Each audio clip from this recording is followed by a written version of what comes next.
The letter trembled in Rose Carter's hands as she stepped off the train at Silver Creek Station, the Arizona sun beating down mercilessly on her travel-worn bonnet. After 6 weeks of correspondence with Isaiah Rogers, a cattle rancher seeking a wife, she'd traveled over 2,000 miles from Boston to marry a man she'd never met. "Miss Carter?" A deep voice called out over the bustle of the station. Rose turned, heart fluttering with anticipation. The man before her bore little resemblance to the description in the letters. Instead of the tall, refined gentleman with golden hair and gentle blue eyes, stood a weathered cowboy with dark hair and piercing green eyes. His broad shoulders filled out his dusty work shirt, and a well-worn Stetson cast a shadow over his sun-browned face. "Mr. Rogers?" she asked, hesitation evident in her voice. He nodded, stepping forward to take her carpetbag. "Welcome to Silver Creek. I hope your journey wasn't too trying." Rose clutched the letters in her reticule. Something wasn't right. "Your letters described you differently, sir." A flash of confusion crossed his features. "My letters?" "Yes, the ones you sent to Boston in response to my advertisement in the matrimonial news." His jaw tightened. "Miss Carter, I believe there's been some misunderstanding. I never wrote to any matrimonial service." The platform seemed to tilt beneath her feet. "But I have the letters right here," she insisted, fumbling with her reticule. "Signed by Isaiah Rogers of Silver Creek Ranch. May I?" He held out his hand, and Rose reluctantly surrendered the bundle tied with blue ribbon. His expression darkened as he read. "These aren't mine, Miss Carter. Someone has deceived you using my name." He handed the letters back. "I am sorry for your disappointment, but I have no knowledge of this arrangement." Rose felt the blood drain from her face. She'd spent her last dollars on the train ticket west. With no family remaining in Boston after her father's death, she had nowhere to return to. "What am I to do?" She whispered, more to herself than to the stranger before her. The cowboy studied her for a long moment. "I can't leave you stranded. You can stay at my ranch until we sort this out. The housekeeper has a room you can use." His voice softened slightly. "You can trust what you see in me, Miss Carter. I'm not the man who wrote those letters, but I'm not the type to abandon a lady in distress either." Rose had little choice but to accept.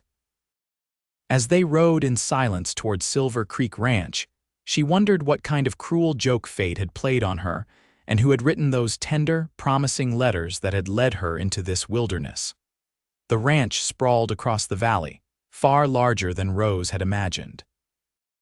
A main house of sturdy timber and stone overlooked corrals and outbuildings. Several cowboys paused in their work to tip their hats as Isaiah Rogers drove the wagon up to the house. "Mrs. Abernathy," he called as they entered. A stout woman with iron-gray hair appeared, wiping her hands on her apron. "This is Miss Rose Carter. There's been a misunderstanding and she'll be staying with us for a time." Mrs. Abernathy's eyebrows rose, but she nodded. "I'll prepare the guest room. Come along, dear." "You look dead on your feet." Rose followed the housekeeper upstairs, her mind still reeling. The room was simple but clean, with a narrow bed and a washstand. A window overlooked the ranch yard and the mountains beyond. "Supper's at 6, Mrs. Abernathy said. "Rest now." Things often look clearer after sleep. Left alone, Rose unpacked her meager belongings. She'd sold nearly everything to fund this journey, a journey built on lies. Tears threatened, but she blinked them away. 22 years of life had taught her that tears solved nothing. She removed the letters from her reticule, reading them again. If Isaiah Rogers hadn't written them, who had? And why use his name? Supper was a quiet affair. Isaiah ate quickly, answering Rose's tentative questions with brief responses. He was 30 years old, had owned the ranch for 5 years, and had never been married. No, he had no idea who might have written those letters. "I'll make inquiries in town tomorrow," he said finally. "Someone must know something." Rose nodded, grateful for his help despite his obvious discomfort with the situation. "I don't wish to be a burden, Mr. Rogers. I can work. I'm not afraid of hard labor." Something like respect flickered in his eyes. "What skills do you have, Miss Carter?" "I was a schoolteacher in Boston." I can also cook and keep accounts. He considered this. Mrs. Abernathy could use help with the household accounts, and we've no proper school in these parts. Several of my hands have children who could benefit from some education. Hope sparked in Rose's chest. I would be glad to teach them. That night, lying in the unfamiliar bed, Rose tried to make sense of her situation. The man downstairs was nothing like the poetic, romantic soul who had penned those letters, yet there was something compelling about Isaiah Rogers. A straightforwardness, a quiet strength that the flowery words had lacked. The following morning, Rose awoke to the sounds of the ranch coming to life. After dressing in her simplest day dress, she made her way downstairs to find Mrs. Abernathy kneading bread dough. "Good morning," Rose said. "May I help?" The housekeeper gestured toward a basket of vegetables. "You can start on those if you're of a mind to." As they worked, Mrs. Abernathy shared the ranch's history. Mr. Rogers built this place from nothing, came west with just his horse and a dream. "Most decent man I've ever worked for, he seems." Reserved, Mrs. Abernathy snorted. "That's one way to put it. Lost his parents young, then his brother in the war.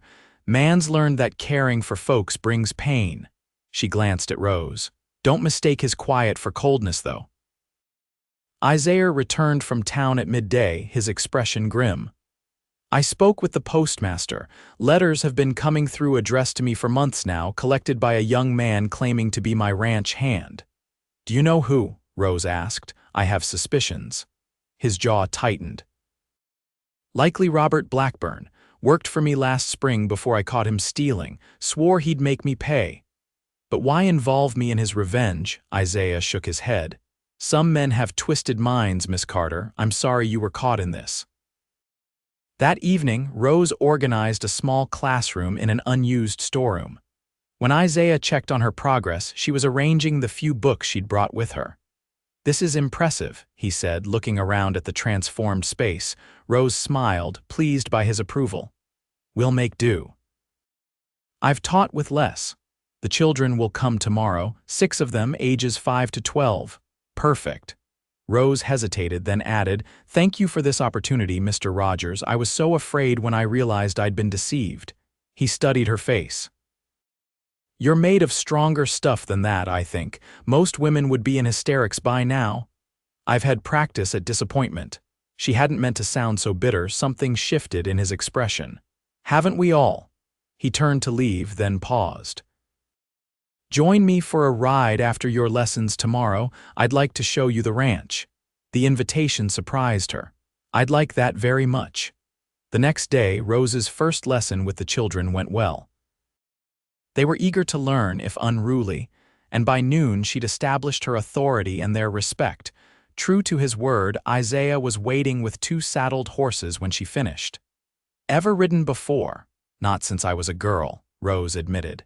"Daisy here is gentle as they come."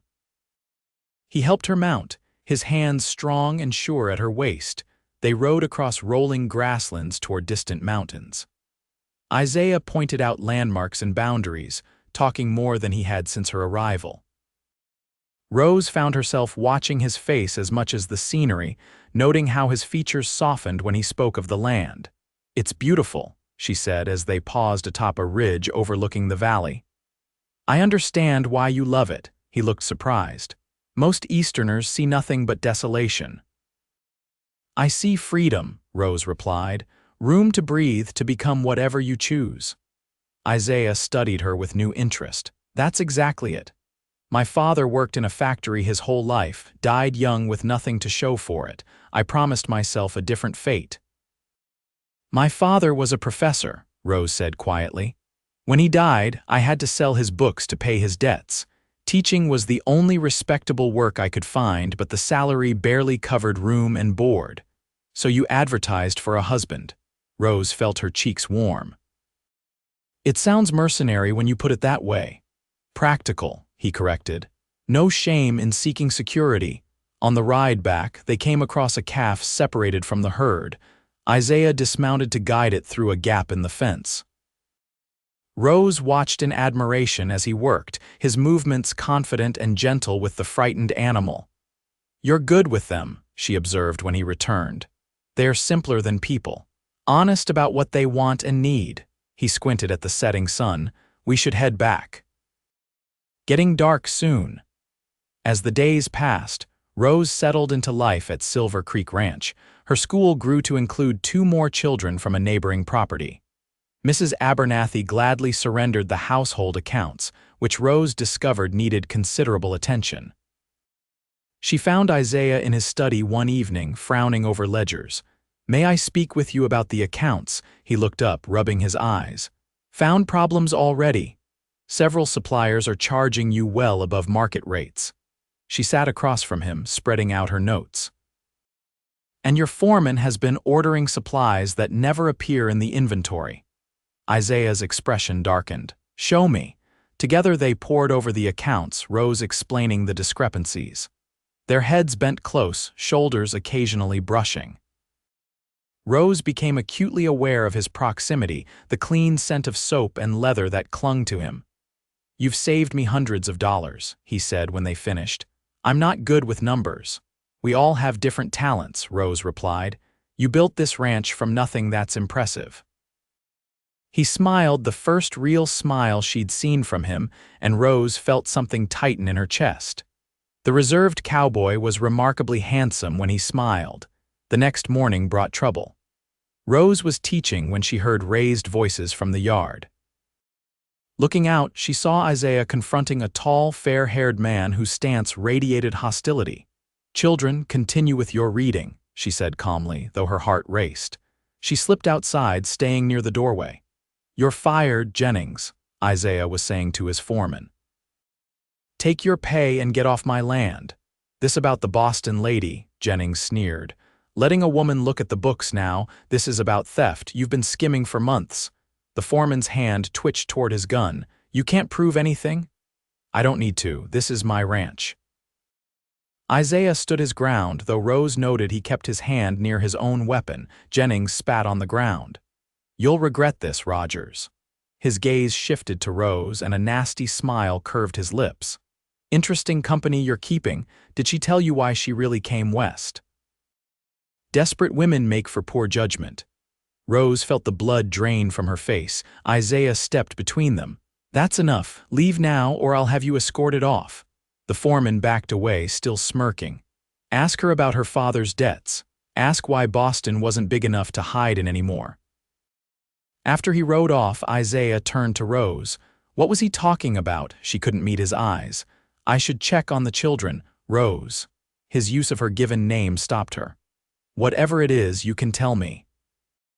That evening, after the children had gone home and the ranch had settled, Rose found Isaiah on the porch. Steeling herself, she joined him. "My father had gambling debts," she said without preamble. "When he died, I discovered he'd borrowed from dangerous men. They expected me to pay." She twisted her hands in her lap. "I used the last of my savings to come west, partly to escape them." Isaiah was silent for a long moment. "That's why you needed marriage so badly." "Yes," shame burned her cheeks. "I'm not proud of my desperation. We all do what we must to survive." He looked at her directly. "Thank you for trusting me with the truth." Relief flooded through her. "You're not angry." "Why would I be? You've been nothing but honest with me since you arrived." He hesitated. Unlike most people in my life, something was changing between them, Rose realized. A tentative trust building, perhaps even friendship. She found herself watching for him during the day, looking forward to their conversations in the evening. A week later, Mrs. Abernathy approached Rose as she was finishing the day's lessons. "Package came for you while you were teaching." She handed Rose a small parcel wrapped in brown paper. There was no return address. Inside, Rose found a single playing card, the Queen of Hearts, with a message scrawled across it. "Debts don't disappear with distance." Her hands trembled. How had they found her? "Everything all right, dear Mrs. Abernathy asked. "Yes, thank you. Just a reminder from home." Rose tucked the card away, mind racing. She would have to leave, but where would she go? That night she couldn't sleep. Pacing her room, she jumped at every sound from outside. When a floorboard creaked in the hallway, Rose grabbed her hairbrush, the only potential weapon she possessed. A soft knock came at her door. Rose, are you awake? Isaiah's voice was low, concerned. She opened the door, relief washing over her. What is it? Saw your light. Something's wrong, isn't it? His eyes were shadowed with worry. Rose hesitated, then retrieved the playing card. This came today. He studied it, expression hardening. The men your father owed money to. Yes, I don't know how they found me. Jennings, Isaiah said grimly. Must have known someone in Boston. When you exposed his theft, he decided to cause trouble. I've put you all in danger. I should leave. And go where? Isaiah stepped closer. No, running isn't the answer. We'll face this together. The word held more meaning than Rose cared to examine. Yes, his voice was firm. Get some rest. I'll have the men keep watch tonight. True to his word, Isaiah stationed 2 trusted ranch hands near the house. Rose slept fitfully despite the protection, troubled by dreams of faceless men pursuing her. The next day brought a dusty rider to the ranch, the sheriff from Silver Creek. Rogers, he greeted, dismounting, got word of potential trouble. 2 men asking about a Boston lady staying with you. Isaiah's expression was grim. When? Yesterday. Didn't like the look of them, so I held them for questioning. Found wanted posters matching their descriptions, loan sharks from back east with warrants for extortion. Relief flooded through Rose. They're in custody, the sheriff nodded, sending them back to Massachusetts for trial. Thought you should know. After he left, Rose sagged against the porch railing. It's over, she whispered. Isaiah's hand covered hers briefly. You're safe now. That evening, Rose found Isaiah in his study staring thoughtfully at a letter. Bad news, she asked. Not exactly. He gestured for her to sit. The school board in Silver Creek is establishing a proper school. They're looking for a qualified teacher. Rose's heart sank. He wanted her to leave. I see. The position includes housing a small cottage behind the schoolhouse, pays $30 a month. That's very generous. She forced a smile, though the thought of leaving Silver Creek Ranch, leaving Isaiah, hurt more than she'd expected. It's what you came west for, isn't it? Independence, security. His expression was unreadable. Yes, of course. Rose stood, needing to escape before she betrayed her feelings. Thank you for telling me. I'll write to the board tomorrow. She was halfway to the door when he spoke again. Is that really what you want, Rose? She turned slowly. What do you mean? Isaiah set the letter aside and rose, crossing to stand before her. I've grown accustomed to your presence here. The children have never learned so much. Mrs. Abernathy says the house has never run more smoothly. He paused. And I find I enjoy your company more than I expected. Rose's pulse quickened. Mr. Rogers, Isaiah, he corrected gently. After all we've been through, I think we've earned first names. Isaiah, she repeated, the name feeling right on her lips. What exactly are you suggesting? Stay. The word was simple but weighted with meaning. Not as an employee or a guest, but as. He faltered, then straightened his shoulders. I'm not good with fancy words, Rose. I'm not the man who wrote those letters that brought you here, but I am a man who recognizes a good thing when he sees it. Hope bloomed in her chest. Are you proposing? Poorly, it seems. A hint of vulnerability crossed his face. I know it's not what you traveled 2,000 miles for. I'm not refined or educated. Stop, Rose said, stepping closer. Those letters were lies written by someone trying to hurt you. But you, the real you, she placed her hand on his chest, feeling his heartbeat. You're honorable and kind. You protected me when you had no obligation to do so. His hand covered hers, warm and strong. You can trust what you see in me, Rose. I may not write poetry or speak fancy words, but what I feel for you is real. I know, she whispered. That's worth more than all the flowery promises in those letters. When he kissed her, it wasn't like anything Rose had imagined during those long train rides west. It was better real and honest, like the man himself. 2 months later, Rose stood in Mrs. Abernathy's kitchen, finalizing details for the wedding. The ranch had transformed in preparation for the celebration, with lanterns strung across the yard and tables set up for the feast. Never thought I'd see the day, the housekeeper said, shaking her head fondly. That man was determined to live and die alone, Until a strange woman showed up on his doorstep, Rose laughed. Best mistake that ever happened to him. Mrs. Abernathy patted her hand. And to you two I'd wager. Rose couldn't disagree. The deception that had brought her west had led to something far more precious than the security she'd sought. That evening, as twilight painted the mountains purple and gold, Isaiah found her on the porch.